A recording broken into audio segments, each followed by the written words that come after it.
Hi friends, welcome to Relax Recipes. இன்னைக்கு நம்ம mutton நெஞ்செலும்பை வச்சு எப்படி சூப் பண்ணுறதுன்னு பார்க்கலாம். சூப் அப்படின்னு சொல்லல வந்து சூப்புனாலே உங்களுக்கு சத்து நிறைஞ்சது தான். எந்த வகையான சூப் குடித்தாலுமே உங்களுக்கு நல்ல சத்தாக தான் இருக்கும். வெஜ்ஜாக இருந்தாலும் சரி, நான்வெஜ்ஜாக இருந்தாலும் சரி. இந்த மட்டன் போன் சூப்பில் என்ன உங்களுக்கு ஒரு ஸ்பெஷல் அப்படின்னா, இது குடிக்கிறதுக்கு மட்டும் இல்லைங்க, நீங்கள் வந்து தோசைக்கு விட்டு சாப்பிட்டிங்கன்னா ரொம்ப சூப்பராக இருக்கும். நீங்கள் ஒரு தடவை ட்ரை பண்ணி பாருங்களேன். எப்போதுமே தோசைக்கு இந்த மாதிரி சூப் தான் செய்வீங்க. இன்றைக்கி நான் ஒரு 200 கிராம் போல் எடுத்திருக்கேன். 1 டீஸ்பூன் மிளகும் 1 டீஸ்பூன் ஜீரகமும் எடுத்து வச்சுருக்கேன். இதை கொஞ்சம் குறக்குறப்பாக பவுடர் பண்ணி எடுத்துக்கலாம். ஒரு 1 டீஸ்பூன் நல்லெண்ணெய் சேர்த்துக்கலாம். பொதுவாக சூப்பில் வந்து பட்டை, கிராம்பு, ஏலக்காய் முழுசாக போடுறதோட நல்லா பவுடர் பண்ணி போட்டுக்கோங்க. ஏன்னா வாயில் வரையில் உங்களுக்கு வந்து அந்தளவு டேஸ்ட் இருக்காது. நல்லா சூடானாக்கில் ஒரு 10 சின்ன வெங்காயம் கட் பண்ணி வச்சுருக்கேன், அதை சேர்த்துக்கலாம்.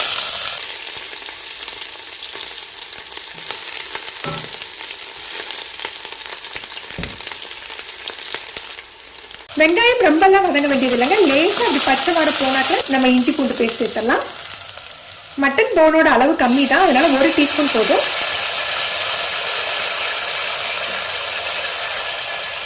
ஒரு 1/2 டீஸ்பூன் மஞ்சள் தூள்,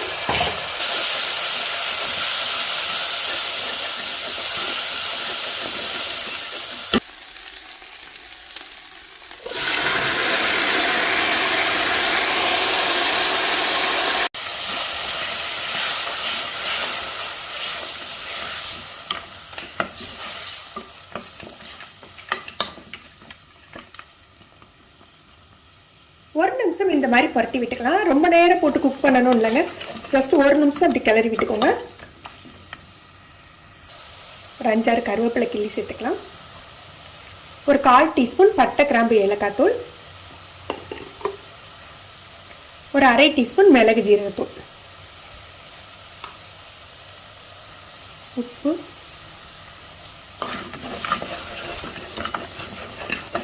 லேசாக ஒரு மிக்ஸ் கொடுத்துட்டு நம்ம வந்து தண்ணி சேர்த்துக்கலாம். ஒரு 3லேருந்து 4 கப் தண்ணி சேர்த்துக்கலாம்.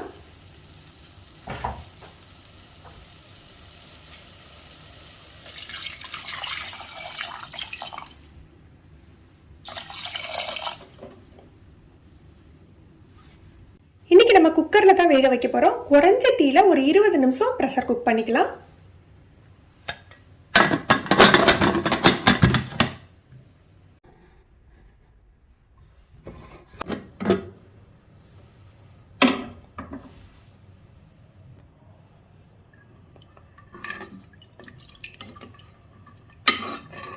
நல்ல லோ ஃப்ளேம்லேயே 20 நிமிஷம் போட்டு வச்சுருக்கேன். நல்லா குக் ஆகிடுச்சு. சூப்பும் நல்லா வந்துடுச்சு. இதுக்கு நம்ம வந்து வெஜ் சூப் மாதிரி கார்ன்ஃப்ளவர் இதெல்லாம் மிக்ஸ் பண்ணக்கூடாதுங்க. காரம் உங்களுக்கு எக்ஸ்ட்ரா தேவைப்பட்டது அப்படின்னா மிளகுத்தூள் தூவிக்கலாம்.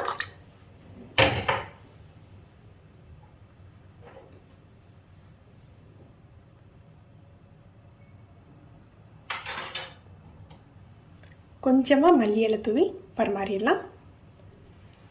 ஃப்ரெண்ட்ஸ், நீங்களும் இந்த ரெசிபி ட்ரை பண்ணி பாருங்கள். ரொம்ப நல்லாயிருக்கும். எப்படி இருந்ததுன்னு கமெண்ட் பண்ணுங்கள். இந்த வீடியோ உங்களுக்கு பிடிச்சிருந்ததுன்னா லைக் பண்ணி ஷேர் பண்ணுங்கள். தேங்க்யூ.